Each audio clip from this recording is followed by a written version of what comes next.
عزیزوں، کبھی آپ نے سوچا ہے کہ بعض اوقات ایسے بھی ہوتے ہیں جب آسمان کے دروازے کھلے ہوتے ہیں اور انسان اپنے رب کے بالکل قریب ہوتا ہے۔ آج کی رات کے متعلق تعلیمات اہل بیت علیہم السلام میں بڑی تاکید بیان ہوئی ہے۔ وہ عظیم رات جسے شب قدر کہا جاتا ہے، ایسی رات جو 1000 مہینوں سے بہتر ہے۔ ذرا سوچئے، اگر آج کی رات ہماری تقدیر لکھی جا رہی ہو تو۔ ماہ رمضان کا 22واں دن ہمیں ایک خاص دعا سکھاتا ہے، ایسی دعا جو انسان کو اللہ کی رحمت کے دروازوں تک لے جاتی ہے۔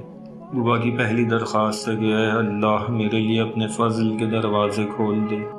ہم سب زندگی کے پیچ و خم میں کتنے ہی دروازے کھٹکھٹاتے ہیں، نوکری کے دروازے، کبھی کہیں سے قرض کی اپیل، کبھی کسی سے مدد کی درخواست، مگر اس دعا میں ہم اس دروازے کی بات کرتے ہیں جو سب سے عظیم ہے کہ اگر وہ کھل جائے تو انسان اس کے غیر سے بے نیاز ہو جاتا ہے، اور اگر وہ بند ہو تو انسان صرف در در کی ٹھوکریں کھاتا ہے۔ پھر ہم کہتے ہیں مجھ پر اپنی برکتیں نازل فرما۔ برکت صرف مال میں نہیں ہوتی، کبھی کم وقت میں زیادہ سکون مل جانا بھی برکت ہے، کبھی ایک چھوٹی سی نیکی کا دل کو بدل دینا بھی برکت ہے۔ اس کو سمجھنے کے لیے دیکھیں، بکری 5 مہینے میں 1 سے 2 اور زیادہ سے زیادہ 4 بچے دیتی ہے، جبکہ کتیا تقریباً 2 مہینے میں 6 سے 10 یا اس سے زیادہ بچے دیتی ہے۔ ہر سال عید الاضحیٰ کے موقع پر لاکھوں بکرے ذبح ہوتے ہیں، لیکن پھر بھی کتے نہ ہونے کے برابر، جبکہ بکرے فراوان ہوتے ہیں۔